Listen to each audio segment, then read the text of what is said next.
Salutations friends, welcome back to my channel. Today's video I'm going to be doing a comparison between Versace Dylan Blue and its flanker Dylan Turquoise. This is also going to be a review for Turquoise as well. So if you'd like to know what I think about Dylan Turquoise and how these two compare to each other, then keep watching. Now, Dylan Turquoise is a flanker to Dylan Blue. It is a different concentration. Instead of being eau de parfum, it's eau de toilette. And it has a huge difference in everything about it, which is why I wanted to do this video. I haven't officially done a review of Dylan Blue from Versace, and it's something I've been meaning to do. But just know that I genuinely love this fragrance. This is a fragrance when I worked at Ulta, I would spray it on myself constantly. I really loved it. I love how it's fruity, it's got that gorgeous patchouli at the base, and it smells like a delicious floral candy. It's sweet and syrupy and inviting, and I loved how it had a lightness and a brightness to it, but a syrupy sexiness to it as well. Now, it doesn't get nearly the amount of hype as its male counterpart, which is another fragrance that I absolutely love and enjoy. But Dylan Blue for women is a fragrance that is one of my favorite designer fragrances that I do wear a lot, and I mean a lot. So earlier or later last year when I heard about Dylan Turquoise, I was really excited. And I recently, a few weeks ago, or like a week or two ago, got my hands on a bottle of it, finally. Now, I did expect a drastic difference, especially when I was reading the notes. And when I wear it and I smelled it, I had real thoughts about it. So let's get into my real thoughts. Now, let me just give you my little TLDR review of this fragrance. I know that there's already a lot of fantastic reviews on this scent, so you don't really need me to go in depth about it. But aside from it being a flanker to Dylan Blue and a different concentration, a fragrance as a whole, this is a bright, musky floral fragrance. Now, it is a lot brighter and more citry and sparkly in the opening, and I do really love the opening of this scent, but it dissipates on my skin after about 20 to 30 minutes, and it becomes more of a musky, floral, semi-aquatic fragrance.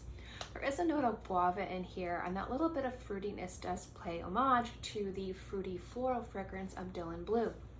And I do like that guava is the specific note used, but you don't pick it up too much. It's just mostly musky florals. Is it a wearable fragrance? Yes. Is it really beautiful? I do enjoy it.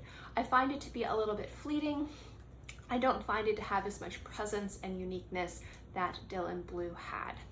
So as a fragrance in and of itself, I do really like it, but it's not my most favorite fragrance from Versace. Am I disappointed I bought a bottle of it? No.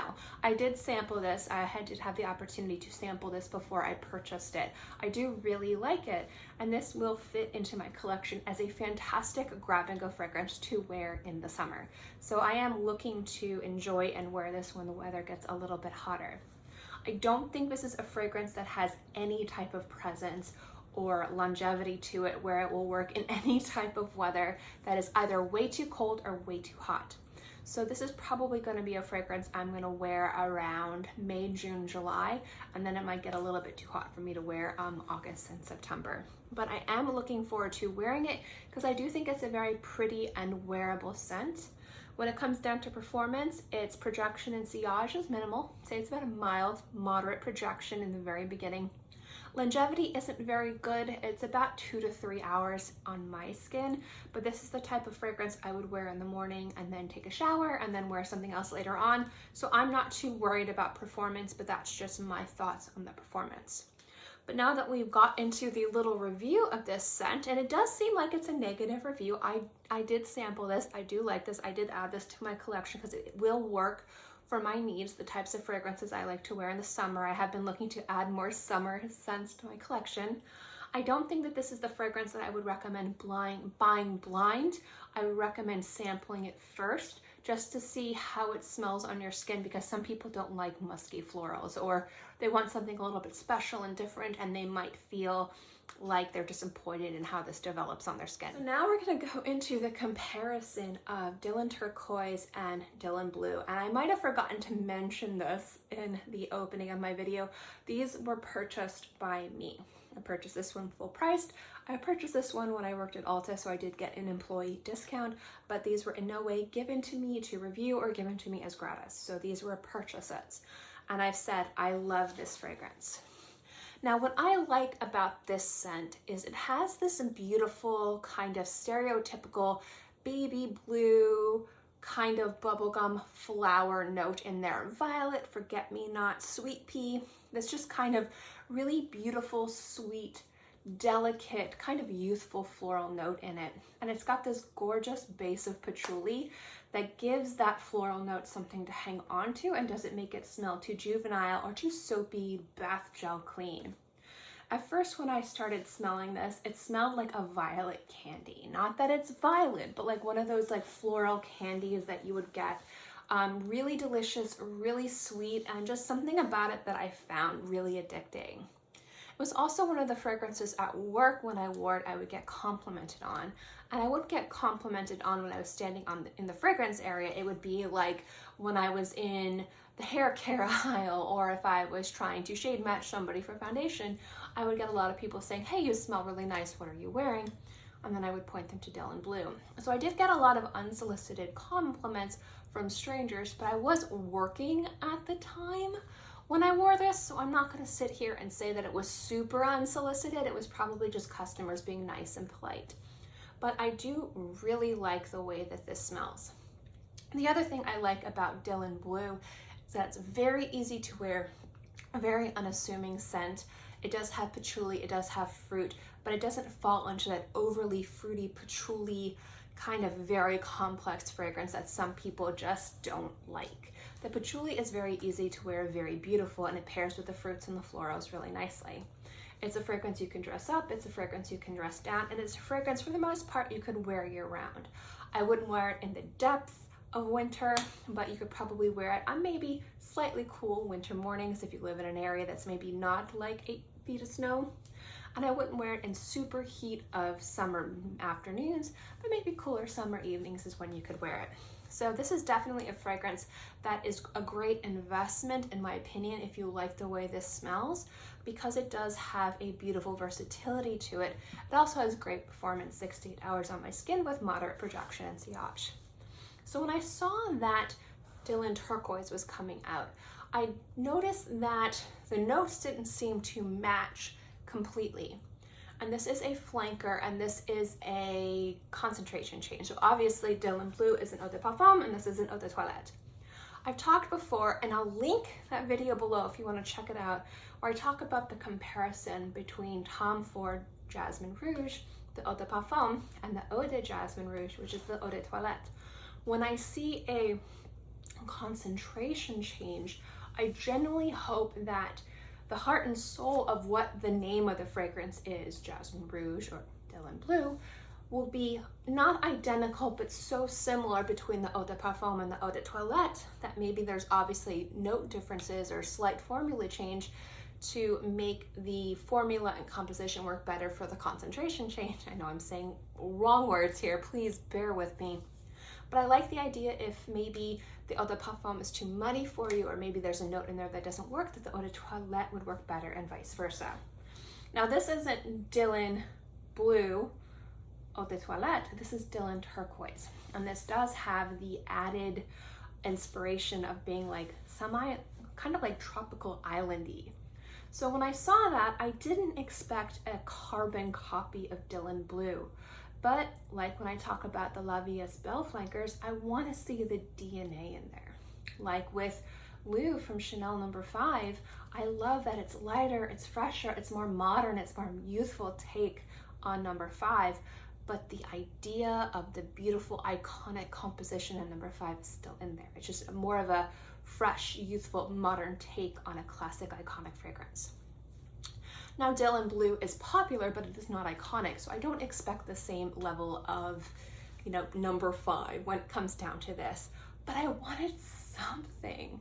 I wanted that beautiful baby blue, flower, or I wanted a crystalline sweetness to it, or I wanted something that was patchouli. There had to be something in this scent. Whether or not it's in the notes, it needed to be detectable on skin when you wore it. And I don't get that. So as a flanker, as a concentration change from Dylan Blue, even though it is a different fragrance, since they're not even naming it Dylan Blue Eau de Toilette, they're calling it Dylan Turquoise Eau de Toilette rather than Dylan Blue. You know what I'm saying? I'm getting tongue-tied here. It feels disjointed, it feels different. The reason why I have a problem with this is I feel this could be its own standalone scent. I don't think it needs to piggyback off of Dylan Blue. And I think that's where I get this kind of disconnection, this kind of disjointed, piss poor, just kind of cheap marketing ploy. Like, it's the same bottle, practically the same name, and it just doesn't feel like there's anything connecting these two, and that's what I have a problem with. If this had something in it, just one little breath of Dylan Blue in here, I think it would be a really successful flanker. Not that it would be a successful fragrance, but I like the idea of flankers or different concentrations having a whisper, a presence of the original.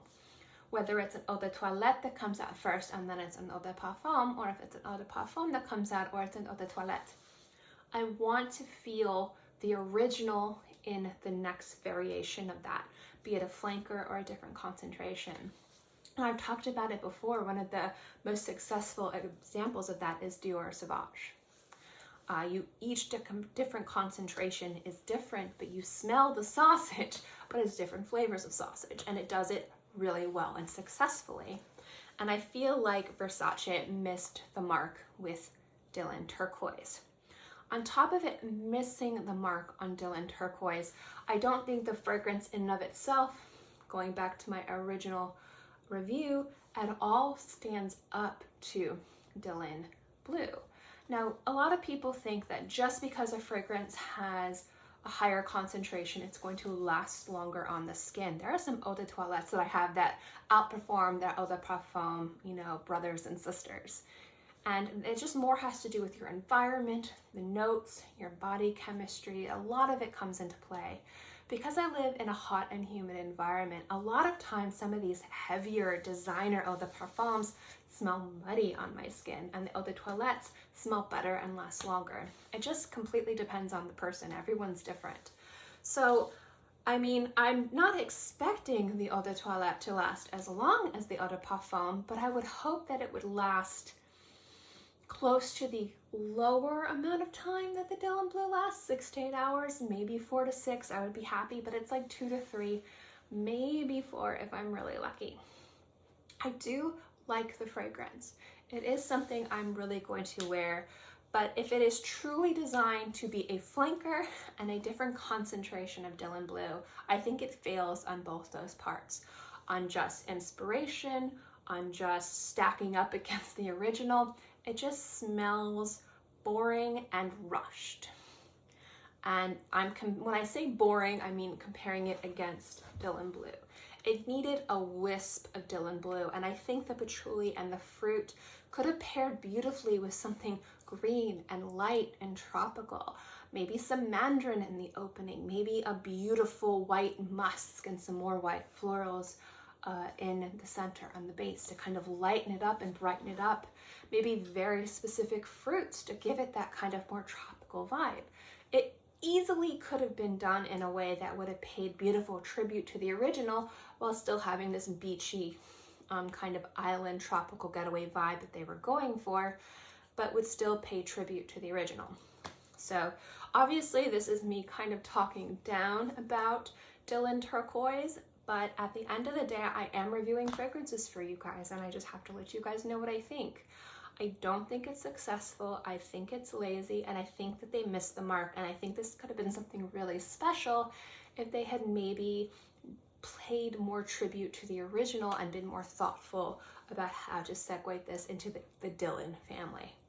But at the end of the day, it is a fragrance that I purchased after sampling it. It does have a place in my collection, and it will definitely have a place in my summer fragrance rotation. And it is a fragrance I was genuinely excited to receive. I'm just removing my personal bias and my buying decisions when I'm reviewing this fragrance for you guys. I definitely recommend sampling it first because you might not like the way it develops on the skin, or you might already have fragrances in your collection that smell like this. But at the end of the day, the comparison between these two is they are vastly different. And I think if this wasn't released as a flanker or has a different concentration to Dylan Blue, it probably would have been wildly more successful. But that's just my thoughts on these two fragrances. You can obviously disagree with me, a lot of people do, but I just wanted to let you guys know what I think. If you've had the opportunity to try these two fragrances, let me know what you think. Do you like these fragrances? Do you dislike these fragrances? Let me know in the comment section below. As always, guys, thank you so much for watching this video. I hope you enjoyed it, and I'll see you next time.